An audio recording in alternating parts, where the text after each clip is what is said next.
Hey guys, Ash here, Raid Shadow Legends. Welcome to another Raid Shadow Legends Champion Guide. This time on the rare demon spawn, Hellfreak. So is this dude any good? I've never thought he was, but I read a bunch of your comments asking to see this champion, so it made me approach him with a fresh perspective to see if he is today. Send us some love, some positive vibes your way. A few shout outs to you guys. Hey, I love Hellfreak, my first champ to hell out in Faction Wars and Tag Team Arena. Do Hellfreak. Can you make a video on Hellfreak? His very unique health swap skill works really well with Swift Parry set and can set up nuke to Sun Wukong, or for Sun Wukong. Mr. Ash, you need to do Hellfreak build with Masteries. I cannot find one. Shout out to Ref Edits, as well as to all of you guys who keep the champion guides request, coming in the comments below. Yes, I can, Ryan. I can. Let's take a look at Hellfreak.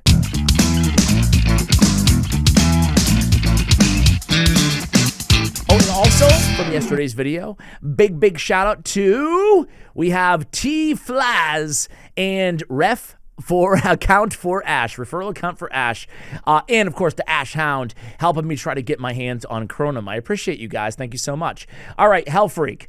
Hell Hades, the man himself, Hellfreak. Hell Hades, it's kind of in the name. He gives him a 1.5 out of 5 grade. That is a very, very low grade. One of the worst rares in the game, according to the website. Can he surprise us today? That is the question. So let's take a look at his kit really quickly here. He is a spirit of, not Hellborn Sprite, not Hellborn Sprite. Where is Hellfreak? Right in front of my face. You ever do this? You ever like stare at the champions and they're right in front of you and you can't find them?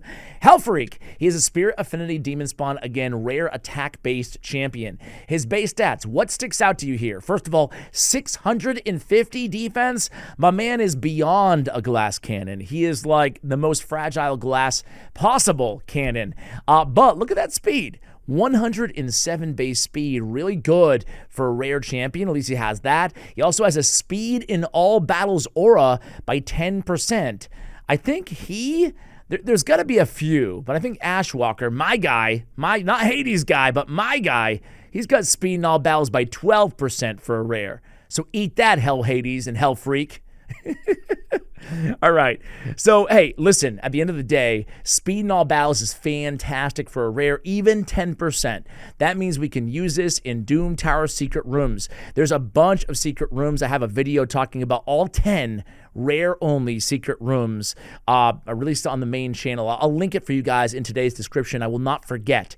Anyway, Hellfreak's a great option, or a decent option, partially because he brings the speed aura lead. 10% is great when you don't have another aura, so he's all about the speed. I think I've made my point. His Vile Blades takes a vile amount of skill tomes to level up. That's ridiculous. Even rare skill tomes. I found rare skill tomes are actually pretty hard to get. I personally find that rare skill tomes are more difficult to get in this game than epic skill tomes. I don't know. Maybe it's just me. Let me know what you guys think. Anyway, Vile Blades attacks one enemy 2 times. Each hit has a 20, make it 30-40% chance when booked of placing the big version of decreased defense. I'm not going to lie. With the Sniper Mastery and all those books, you're looking at a 45% chance to land the big version of decreased defense on a 2-hitter. Each hit independently will have a 45% chance of landing. That is really extremely good. To the tone of, I think he might be the best or in the running for one of the best decreased defense single targets out of any rare out there. Again, single target because of this A1 ability. So do not sleep on the Vile Blades. It's actually one of the best parts of his kit. On his A2, Mind Games. Attacks one enemy. Has a 75% chance when booked. Chance of stealing all buffs from the target before attacking. Really solid. That gives you a 75% chance of stealing, a 50% chance of removing the stone skin, right? That made no sense, but you guys get the point. Stone skin has a 50% chance of blocking the removal. We have a 75% chance of proccing the removal, and then that needs to check the 50% roll of the block, right? So anyway, stealing all buffs is pretty good. Worst Nightmare. A single target attack, not so great. Stealing all buffs, fantastic. Worst Nightmare, swaps HP with an enemy, then grants an extra turn. Okay. A lot of people in the comments on this dude really love the Worst Nightmare ability, right? The thing that we wish, I mean, I'm comparing him to a legendary, but like, to me, to really be enticing with one of these moves, there's a few of them out there, right? Astrolith is another one, but a lot of them are this: sacrifices HP equal to 50% of this champion's max HP, then equalizes HP levels with a target enemy, then grants an extra turn. That way, we're actually bringing it down significantly. I will say this too: it's an interesting kind of like weird thing that you would never know about this game, but equalizing HP levels with an enemy does not require accuracy. Swapping HP levels with an enemy does require accuracy. Isn't that very strange? But it is the truth. I tested it. Nogdar does not require accuracy, where Hellfreak does require accuracy to swap. Exchange? Cool. Swap? No. Anyway, extra turn mechanic is always cool. Allows you to get back to the mind games even faster. I think I need to make an adjustment on my build because I was actually ending my test just to confirm what I just told you. And I have him built with pretty low accuracy. I had the attack on the banner. So today we're going to put him in some pretty decent gear here. I want to see how hard this guy can hit, right? So I'm putting him in fairly good Savage and Lethal, and I put him with attack percentage on his boots, so a fairly slow build at 207. But let's swap this out here. We're going to go priority stats, accuracy, and the speed, and then I don't want to take it off any of these champions. Let's take it off of Allure, okay? So that brings him to 271 accuracy. It's not going to be enough to swap with tankier units, but it can swap with some units out there, right? I have Phantom Touch as a blessing. I think that's the way to go on this champion, especially if you're using him, for that A1. Of course, we need accuracy for the decreased defense as well. Keep that in mind. I do have him with Helm Smasher on the Masteries. These are the Masteries that we went with here. These are the Masteries that I went with originally. I built this champion years ago when he's introduced to the game, but I have not changed them since. I'm going to still pick up Ruthless Ambush. I'm going to still go Opportunist. I think instead of Opportunist, I would probably go with Cycle of Violence instead if I should rebuild these Masteries. Actually, is it a free? It's a free freaking reset. Let's just do it. What is our crit rate at right now? 82, so we need it. Always make sure you actually need the crit rate, right? So we're going to go with the Ignore Shield. We're going to go down to Single Out. We're going to go Ruthless Ambush, but I want to come down with Cycle of Violence. The cool thing is this guy hits hard enough with his A2 ability that you can actually proc Cycle of Violence fairly easily, so we want to take advantage of that. Higher max HP is going to be almost everybody, so we'll pick that up as well. We're going to go Kill Streak, and we're going to go with Helm Smasher. I definitely want support tree. Usually on like all-out nukers, we want to go offense and defense and then end up with retribution, especially with that juicy decreased defense on his A1 ability. But I'd rather have sniper to land that more consistently on the A1. So it's a choice that you guys can go ahead and make for yourselves as well. I don't have much in terms of basic artifact sets. Lore of Steel will work with cruel gear, if I can speak. Yeah, well, no. I want to go Evil Eye. What am I talking about? Sniper, and then I will go with Master Hexer. I mean, I don't know. Methodical, Master Hexer. Let's go with Master Hexer. All right, there we go. So now we can extend the duration should we land the decreased defense on the A1. I'm not going to put a relic on him, but if I did, I would just go with anything damage dealing with an attack main stat. So do I even have anything like handy? I mean, a little bit of survivability wouldn't be the worst thing too, but probably just go with like Unholy Grail. You know, not a great relic, but a relic that has attack, a little bit extra damage out of this guy. If you're using him as a nuker, I have attack on the ring. I have crit damage on the amulet. I have accuracy. Let's see what we get as an ascension here. We get a little bit of a resistance. Okay. Speed with attack on the boots. I guess I lied about the way I had him built. I thought I had, for him to be this slow, I thought I had attack percentage on those boots. I didn't. I actually do have speed. Attack percentage on the chest and crit damage. I must really be lacking speed here. That's certainly not lacking speed. 19 there, no speed there, and it's got to be a little tiny bit there. Wow, that's really low on the speed. We have 200 on the dot, 102, 258, and 271 the accuracy, 5,700, really healthy on the attack. So stat priorities are going to be crit rate, crit damage, accuracy, attack, and speed. Kind of, sort of in that order. Of course, you make the decisions based on how you want to use these champions. Before we take him into the arena, I mean, this is he's not a great champion. That's my opinion right out the gate. I don't want anybody to think that I'm recommending an auto 6-star. I want to see what his moves look like and how he kind of acts in battle. You can see him landing the decreased defense on that A1. He's staying alive. He swaps HP. That's really nifty there, right? Obviously, the battle looked like it was about to end. All in the plans. Kind of a cool champion for a rare to just jump in there and start just kind of messing things. You saw that mind games you saw that A2 ability. He's going to swap HP again, take that extra turn. Honestly, this run is probably all you need to know about this champion, right? You can see how the health swap works. He's not super fast, but he's fast enough.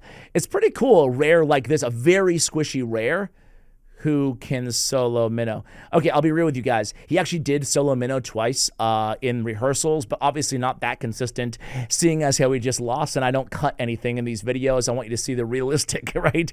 But he did, take my word for it, solo Minnow. In lifesteal gear, he would easily solo Minnow, right? So there's one utility you can get out of this champion, but it wouldn't be the fastest run or anything like that. Odds are you have other options, and frankly, Shield Guard, who is an uncommon, campaign farmable, uncommon barbarian, there we go, he can actually solo Minnow as well in lifesteal gear. So, you know, I'm not saying that that's the reason he's going to be your favorite champion. Let's see, Doom Tower Hard, our most used champion. What do we have on this rotation? The Dark Fae. Do we have any? I'm not going to show you the whole secret room, but the reason, first of all, he's not an ideal secret room champion, right? There's definitely spirit options that are better than him, right, out there. But he's not bad because of the aura lead, right? This is rare HP. I saw all the spirits and I got excited, right? Not going to help you there. This is just a crappy rotation for him. Is it secret room 3? Man, I should have prepared this ahead of time. Epic spirits only. Really? Really? This rotation has nothing for him? Okay, it is what it is. What I was trying to say, though, I wasn't going to show you the run anyway, is you put him in the lead, he can kind of be a DPS and a debuffer option for you a little bit, and kind of keep the team going, you know, in a sense. And he can do some damage just out of those health swaps, right?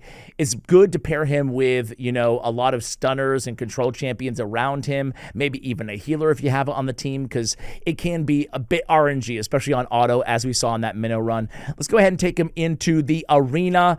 Overall, again, I've already kind of mentioned this. I have him on like a not ridiculously, but I have him with Necret to keep him alive, right? You're either going to need, if you really want to use this guy and have some fun in the arena, you're going to need something to keep him alive. Stone Skin, a little UDK, a little protection in Drycia, or Necret, or great. I mean, Necret is obviously incredibly hard to get. But let's go in there and test out his A1 against that Duchess. Oh, just barely took her down. We can get that extra turn and finish her off right there. Hellfreak score comes in, but again, we're sitting pretty. Now, in this situation, we have, you know, HP. So the HP swap isn't really going to do anything here. So we're going to save it and then take the extra turn. At the very least, the extra turn will get us back to this A2 in 2 turns, right? So let's go in there and try to get rid of, I don't know if I want to eat a Thor nuke, but I am scared of Warlord, who actually opened up with his A2 ability, I think. So that hurt, and that hurt too. So there we go. Yay. Wow. Awesome. Let's go against this team. Very similar team in some ways. Hopefully we go first. We do. So set him up with an increased attack champion. Ideally, there'd be like another nuker on the team. I think that might be helpful because he's only a single target, you know. They have 2 revivers. One of them's under Stone Skin. So I'm going to go in on Arbiter. And we know, again, very consistent. If nothing else, he's going to be a consistent source of that decreased defense for you on that A1 ability. We're going to go in and protect Arbiter here with Necret. And then on, let's go again.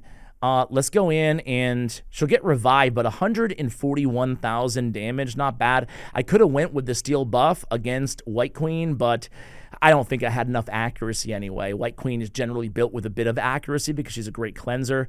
We have block buffs on, so I'm going to go with the A2, even though this one's also looking like an L. I'm not going to lie to you guys. Ouch! Ouch, Thor, man. You're ruining my video, bro. All right, so clearly this guy's broken in the arena.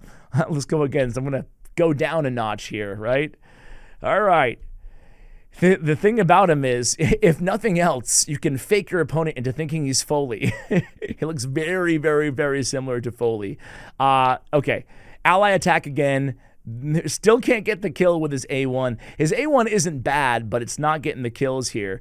Again, we can swap the HP, but why would we want to here, right?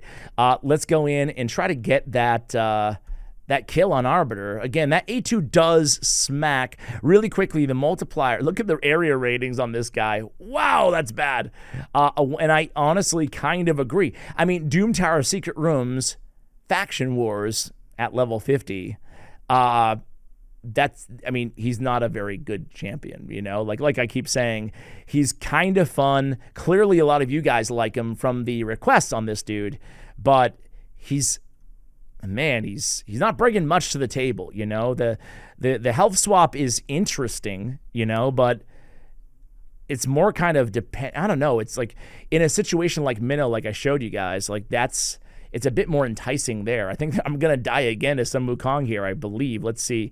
So in this situation, we can health swap. Let's do it with Skull Crown. We get the extra turn. We can come in here. He's stealing before he's attacking, so it's not gonna proc the unkillable in the right order. So I'm actually gonna get rid of Monkey King just to buy me a couple turns before he smacks me down. We'll turn meter boost. He'll be back in one turn, but let's ally attack and kill. I don't know. Let's just get the unkillable proc on Skull Crown.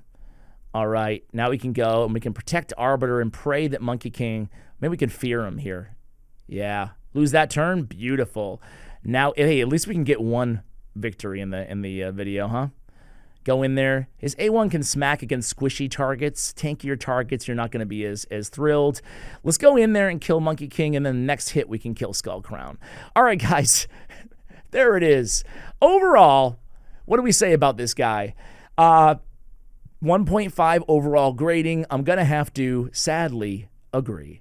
The thing is this champion is almost interesting, you know, like meaning that if they went in there and, I mean, the A1 is interesting, it's good, especially with an ally attacker in PvE. Problem is it really has very limited utility outside of that, right? If this is a two-time hitter, you know, at least you could get around a UDK. You can do some kind of interesting things there. Maybe each hit could steal all buffs. On the worst nightmare, if he had an HP sacrifice before swapping HP, right?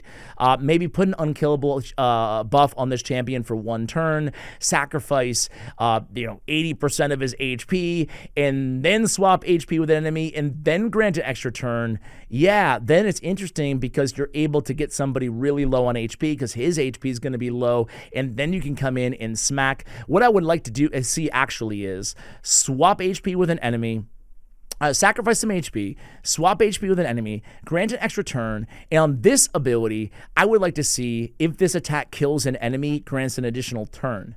Then you can kind of get around the fact that he has no AoE or really much in terms of multi-hits. So this way, you could sacrifice, swap, kill them, and get an extra turn, go in with the A1, and then kind of like chain his abilities a little bit more, right? Making him a little bit more compelling, but right now, it's just not enough for me to be super interested in this champion. Do you think I'm wrong? Clearly, a lot of you guys do think I am, because I got about a dozen requests saying he's a very interesting champion, but he doesn't really do it for me. Cool concept, but I don't love the execution in terms of the actual kit. Let me know if you agree or disagree. We are here to talk about every champion in the game, not just the good ones, so keep the champion guide requests coming in the comments below. Suffice it to say, a level 50 Faction War Secret Room Specialist, and that is about it in terms of my recommendation. Thank you for watching, and as always, take care, guys.